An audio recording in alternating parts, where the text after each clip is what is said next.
Video 27. Good evening, gentlemen. I hope you have had a lovely day. I hope it's been a fantastic Thursday for everyone. My project started today, my house rehab project.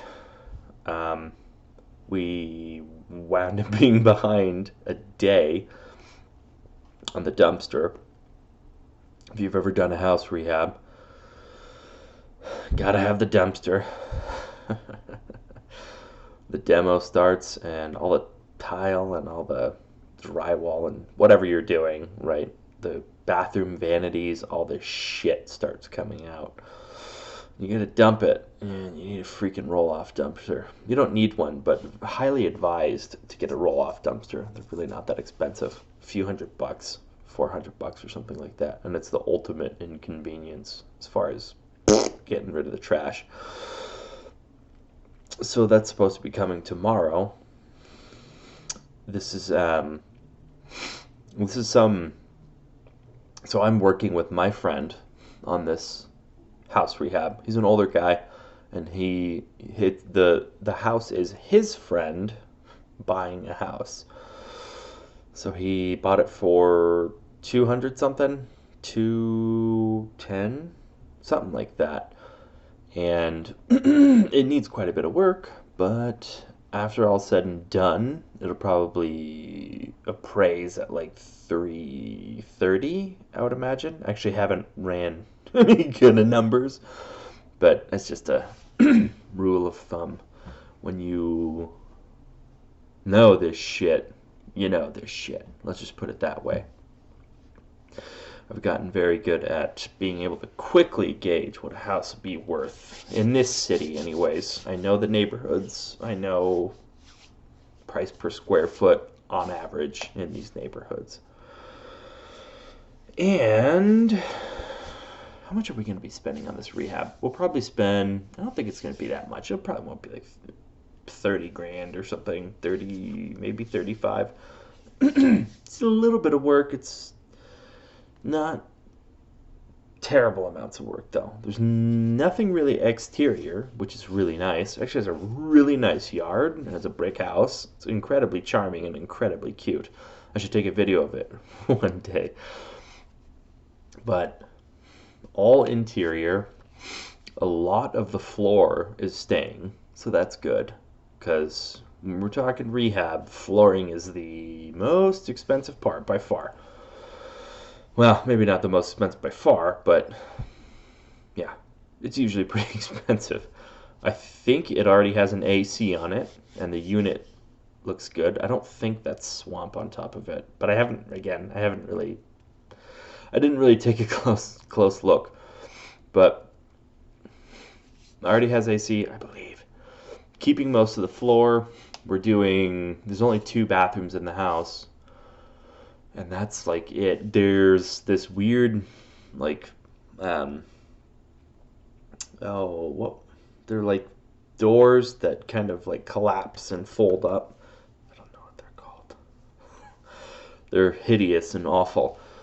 And there's one in the living room area, and it leads into this sort of sunken down entertainment area, I guess you'd call it. The house has all these, they're I call them hip breakers. Then I was actually taught that term from the guy that I'm helping with this rehab taught me how to flip houses. He's the guy, my first house flip ever, I partnered with him on it. Did a pretty good job on it, but he calls them hip breakers because that's where grandma's gonna fall down and break her goddamn hip. There's like all kinds of just random, you'll be walking and all of a sudden there's this big step down into another room. They have a lot of that in this house. That was a popular thing to do in the 50s, 60s, somewhere in there, where you have kind of like the sunken down living room. Not so much a popular thing anymore, but this house has a lot of that kind of stuff. Yeah, I guess the part I was talking about is more like the kitchen area, and it sinks down into the living room, something like that. The What else? You can always tell when a house has a bunch of wonky ass additions because, I mean, not always, I suppose, but usually when things are kind of just helter skelter and you walk around the house and you're like, who built this pile of donkey dookie and what is happening? None of this makes any sense whatsoever. It's usually an indicator that some dude just started like slapping random additions on the side of the house. And that has happened in this house, and you can tell. There's like a lot of indicators of it. When you have windows inside, like this house. This house actually has this janky ass addition built. This room is an addition, and there's a window right there, a window that leads inside to an addition, and it makes no sense, right? Like you don't put a window there. There's absolutely no reason to put a window there. It's a clear sign of an addition. Exterior, see how it's brick. I think it's painted brick. It's not slump. But when you start seeing exterior materials on the inside, that's an indicator that wherever you are was added on. And other things too. A really common thing here in my town is people enclose carports.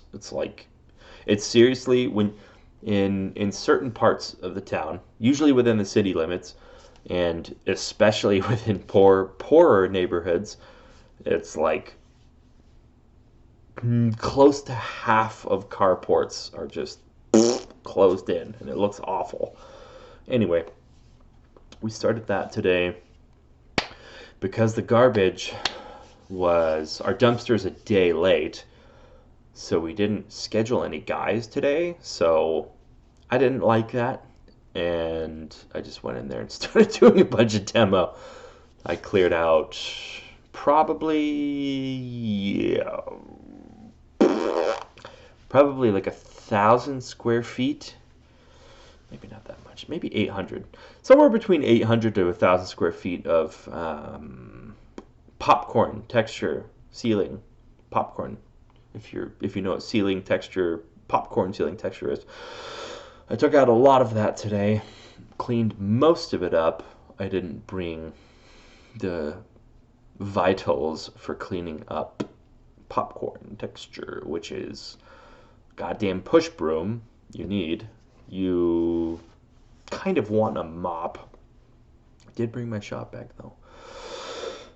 That was my day today. Removing popcorn ceiling is actually people are afraid of removing popcorn. I don't really know why. It's really easy. It's one of the easiest demo jobs that you can do. I can't really think of anything that's easier. Like maybe taking out cabinets or something where you just unscrew a freaking screw from the wall. Like that's pretty simple, right? There's a lot of cleanup involved with popcorn, but the guy hasn't moved into the house yet, so it's still empty. So what the hell ever, right? You just make a big mess and clean it up afterwards. It takes a day or two usually. Depends on how much popcorn there is. But usually when people mention popcorn, they just have this like nightmare panic attack, like it's the end of the world or something. Even though, like, in all reality, if you have stuff in a house, you can just put plastic over it. Just like a typical painter's plastic. It doesn't really have to be anything heavy duty. You may want to get it a little bit heavy duty because the weight kind of adds up from all of the popcorn. And it's heavy. It does, freaking drywall compound is heavy. And, texture is made from drywall compound. But it's heavy, man. And, yeah. I've done the plastic before, and it's, I don't know. It's just you de-popcorn all the ceiling, and then you take the plastic and move it out of the way and throw it away. Like, it's really not that difficult.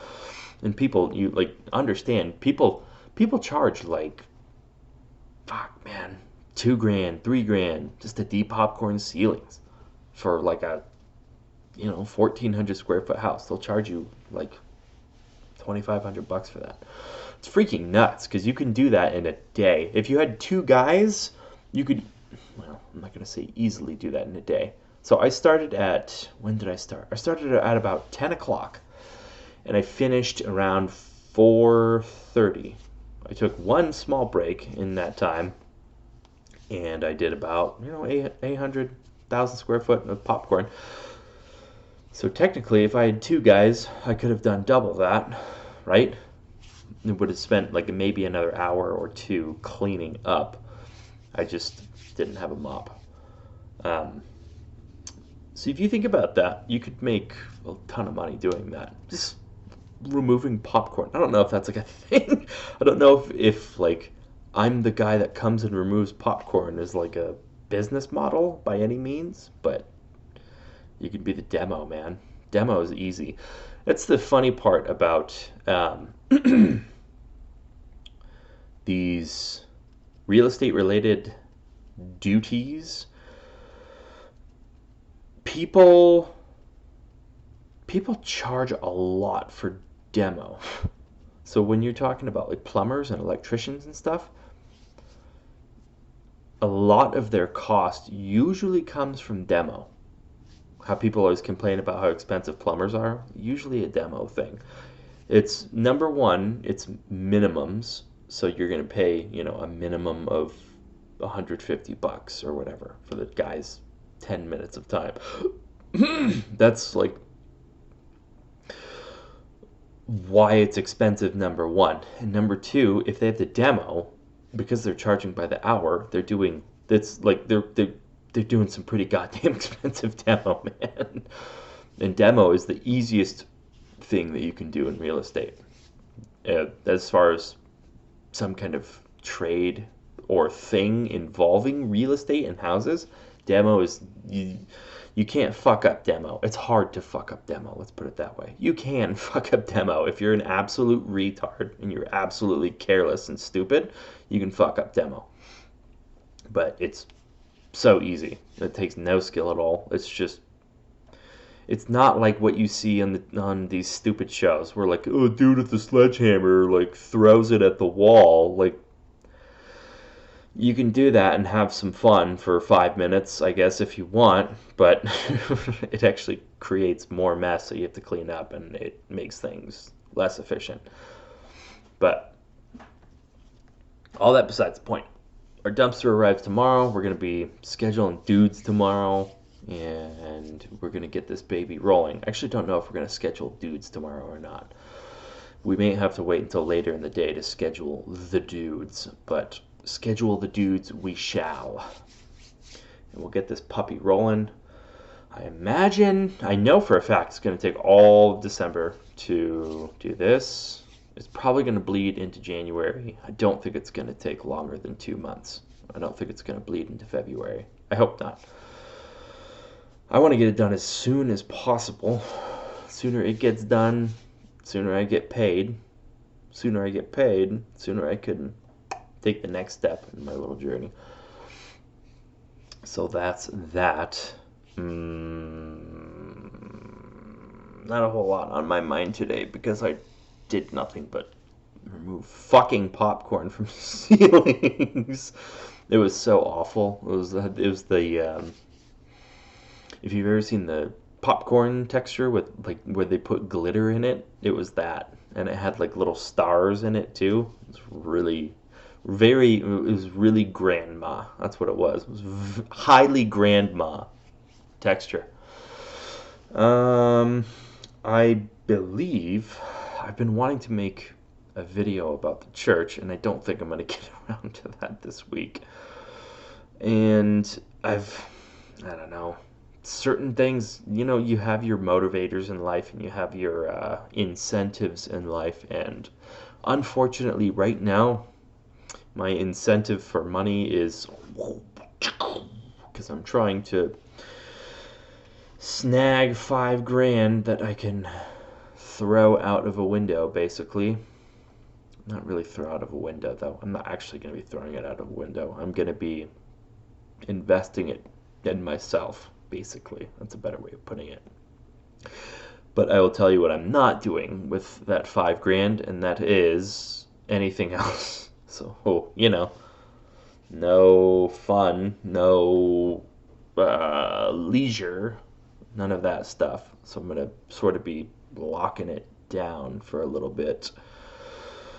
And we will see. Anywho. What else is going on in my life?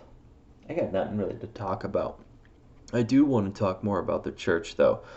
I think there are stages in life. It's foolish to try to step into stages that you're not equipped for, not properly prepared for. So I could step into the church thing and neglect all other aspects of life, but I find it to be not wise.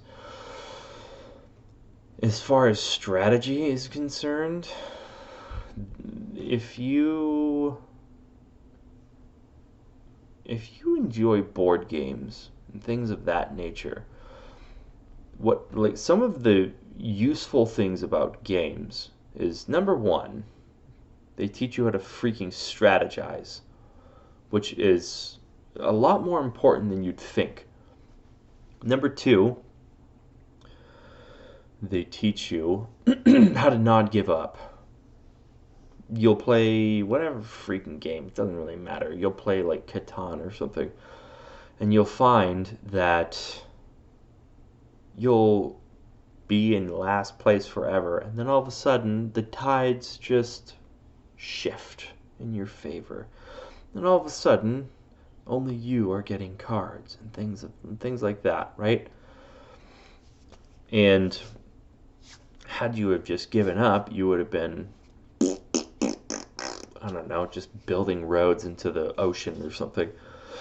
But since you didn't give up, you managed to build up enough and sneak a victory from behind. And this happens a lot in games. It's not always that you're some mastermind.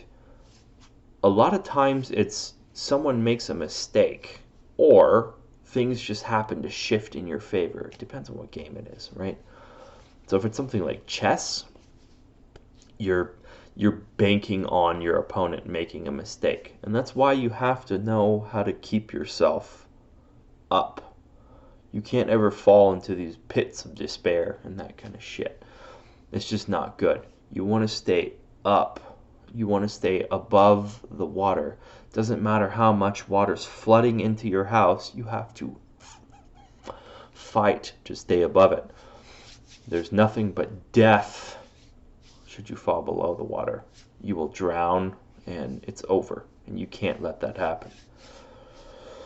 That's what the very competitive person in me says, anyway.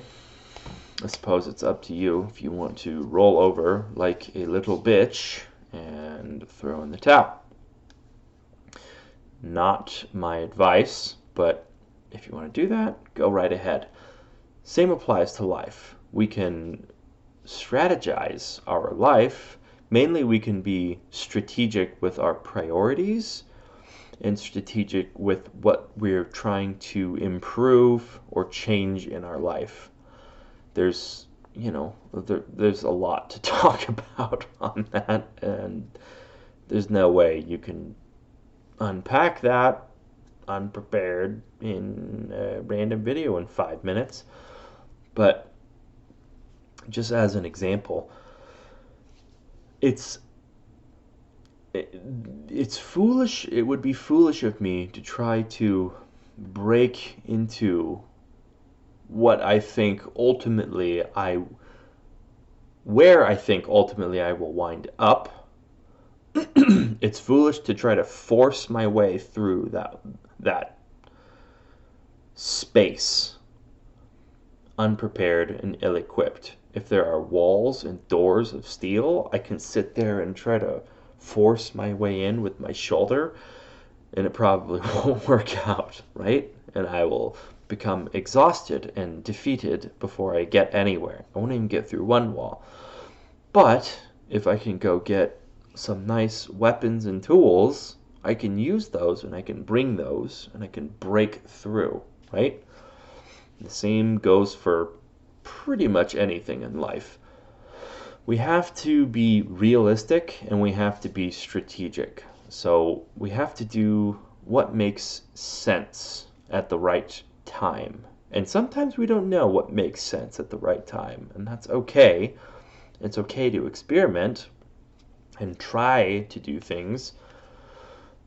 Just realize most of the time, vast majority of the time, it's your fault if you fuck up. That's another nice thing about games. It's not always luck, right? Depends on what game you're playing, right? Catan has a huge element of luck in it, which, life has a huge element of luck in it. This is true. Right place at the right time, this is also true. But if you're more able and you have more connections, you can find yourself in the right place at the right time more often. And the more people you know, and the more able you are, the more you'll find yourself in those situations. And not only that, the more you'll be able to capitalize on those opportunities. And I just don't feel it's trying to start some kind of video thing short of what I'm doing right now as far as practicing and things like that. It seems unwise to me to try to put a whole lot of effort into creating videos when I can foresee a more immediate thing that I'm doing, not involving videos at all, more involving developing the skill of sales. And perhaps after I've sort of stepped into that and grown adapted to it and normalized it and things are different, then perhaps I can pour some effort and devotion into making videos if I wanted to. I don't really know. I don't really know how content creation suits me. I don't know if I'm a content creator or one of those kind of people. I have these I have short bursts of extreme hyper awareness and creativity, and then I seem to lull into days like this one where I'm not feeling quite as inspired or quite as I want to create something. And I do believe a large part of that is due to doing physical work and physical labor, which is sort of, I don't really want to say bottom of the barrel, but maybe like a rung or two up the barrel, from the bottom of the barrel, as far as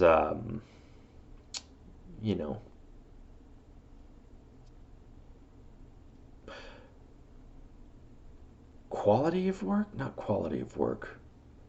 What would it be? Like every business has hierarchies, and wherever you fall on that hierarchy matters. And ideally, if you're smart, if you're creative, if you're ambitious, you want to be at the top of that hierarchy. You basically want to create your own business, right? And that's how you do that. And then you have your secretary bitch down here. And then you have, your skilled labor guys, and then you have maybe like a marketing guy, and then like a manager or something like that. And the sales guys are somewhere along in like that pyramid somewhere. So the thing about being at the bottom or being towards the bottom is it sort of stifles creative thought. And I think it does that because it's such simple nonsensical work, something like that. I don't know. And I think it much more so with physical work, because with physical work you are exerting a lot of energy into a physical thing, a physical job, and it usually leaves you pretty tired. So there's not a whole lot of resources left to, think deeply about things, as opposed to being at the top of that pyramid where you're making big decisions and you're thinking about those decisions. So most of your juices are already going into your brain. So it's channeling that creative process and creative problem solving already. So the odds of other things just sort of boop, boop, boop, boop, boop, are likely very high. Unfortunately, I have not really been in that kind of setting as far as what I do to make money for quite a while. I've been doing a lot of physical stuff for the past few years, and I don't regret that at all. It's been actually very gratifying. It's oddly gratifying working with your hands and doing things with your hands. And I really like rehabbing houses because you're taking something, it's like you're taking a painting and you're stripping it of certain parts and you're rebuilding it and making it your own. Except you're not taking like the Mona Lisa or something, right? You're not taking some beautiful work of art and doing that. You're taking some old random nobody artist piece of shit and you're saying, well, this is kind of ugly and it's already been modified by some amateur and it looks like shit. So let's take all of that out and I'm going to put my own touch to this. It's really satisfying. It's nice. Anyway, I've been talking for a long time. I didn't think I would talk this long. This is sort of like a diary for me. It's kind of interesting what these videos have developed into.